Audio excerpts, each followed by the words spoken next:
So this video is a discussion introduction to issues brought up in Chapter 6. The relevant homework that I've assigned on Canvas that's associated with Chapter 6 are these two questions and these four problems in your textbook. And these questions and these problems have to do with some generic properties of atoms. So let me write this because I want to talk about this for a little bit. Generic properties of atoms, as well as early modeling efforts to think about whether or not an atom has a structure and what its structure is. So these are properties of atoms, atom entities, or something like that. And then structure of atoms. A type of question that goes along with this is how is an atom organized?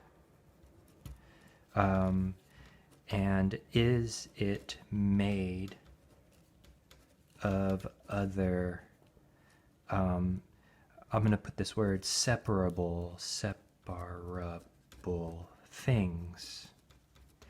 The truth is you already know the answer to this. What is the structure of atoms? What's the organization? What's the atom made out of? You do already know this, but it's because of people like Thomson and Rutherford way back in the day. Honestly, I'm not sure when some of this stuff took place, so maybe I'll just show you in the book. So this is a little bit too far forwards in the material. You're looking more, here's a picture of Rutherford, 1871 to 1937. Something that Rutherford was involved in, so he's got, he was in some sense the discoverer of the nucleus of an atom. So that's something associated with the structure of atoms. And Rutherford was keen to see data that came out from an experiment by these people, Geiger and Marsden. And it looks like that's about 1910.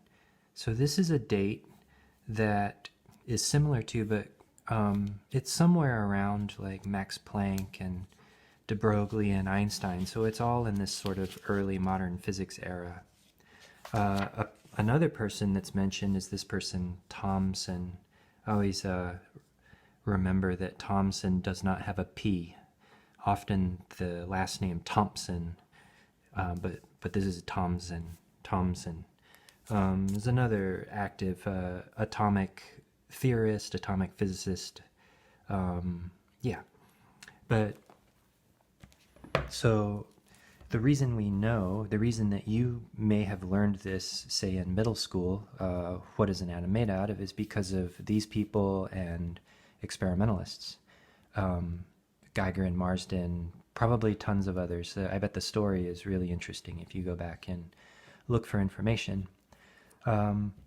So this is what your book is trying to do for you in Chapter 6, is give you some idea of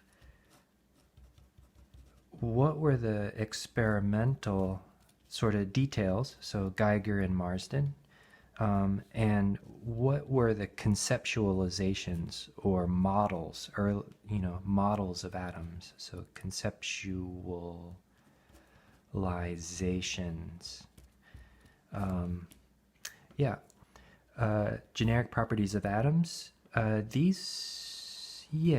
the chapter opens up this way. It doesn't say generic. It actually says basic, and I think it's very much worth your time to go and look through. I guess they list out 4 things, and the idea is this is in some sense a description of parameters or characteristics of the phenomenon of atomic materials. Like, for example, atoms seem to contain negatively charged electrons. Scientists had to go figure this out or realize that it was the case. Atoms are really, really small. The sense in which atoms are small goes hand in hand with the mole being so freaking big. So I think if you want to learn something cool, it's not addressed in your book, but where does this come from? This thing, which has got something to do with how small these atoms are. Yeah, and so this is what you're reading about. So let me introduce you to the homework that I've listed out for these issues of Thomson and Rutherford trying to conceptualize and have experimental evidence for how an atom is organized. What kind of internal structure does an atom have? As well as some sort of basic issues associated with atoms, like the fact that they're really small and they last a long time, seemingly.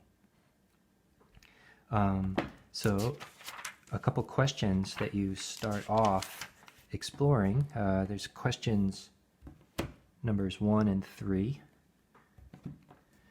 Does the Thomson model fail at large scattering angles or at small scattering angles? So it's asking about this Thomson model, and then it asks you why.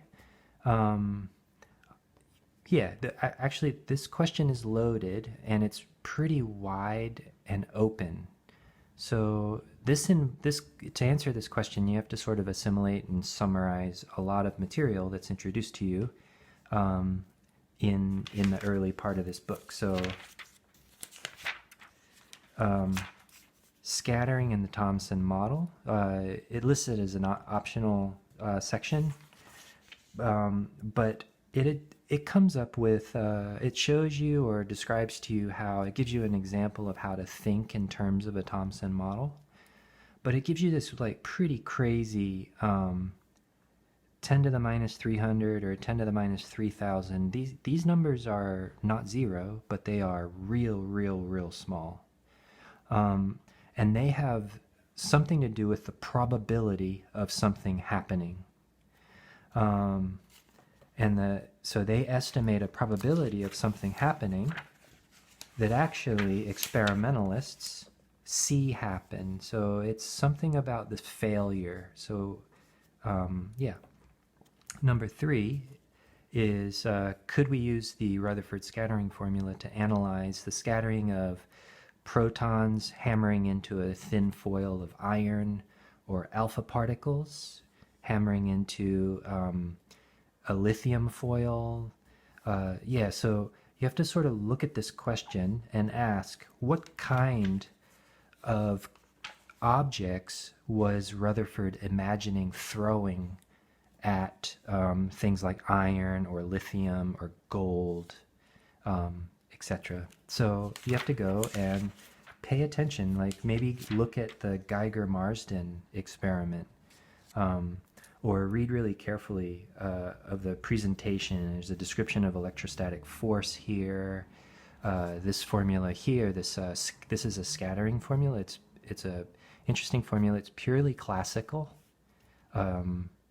There's no waviness or Schrodinger equation or any of this. In fact, this kind of thinking was happening around the time that people like Schrodinger and de Broglie and others were trying to figure out how to conceptualize the really small distance behavior that became quantum mechanics or quantum type thinking.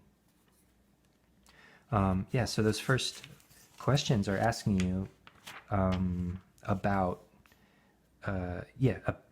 what Rutherford, like, so Rutherford comes up with this scattering formula, like what is scattering off of what? So you can go read about that. And then there's some problems, 1, 2, 5, and 9.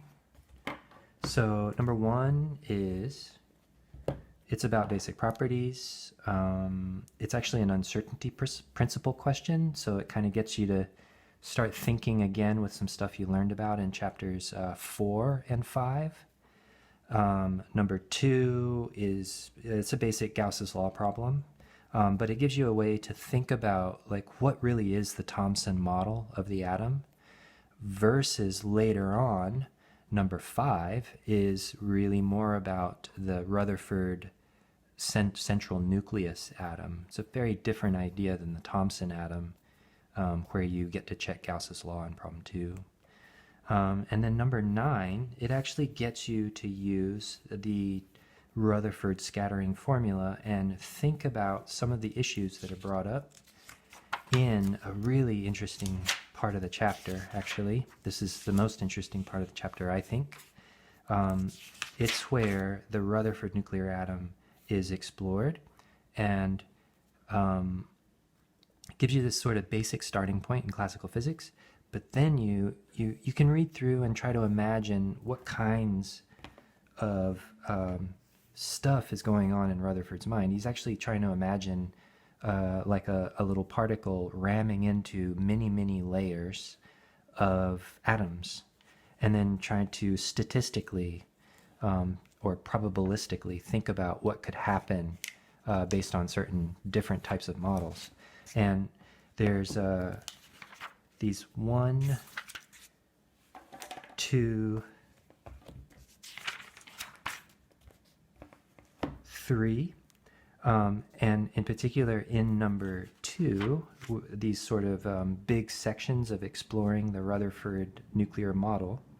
In number 2, this one is really neat. This is where Geiger and Marsden, you can see Geiger and Marsden's names showing up. This is where there's a lot of experimental verification, actual matching up of Rutherford's nuclear model predictions. So this is sort of like the interaction between experiment and a paradigm shift in conceptualization of what the atom is like.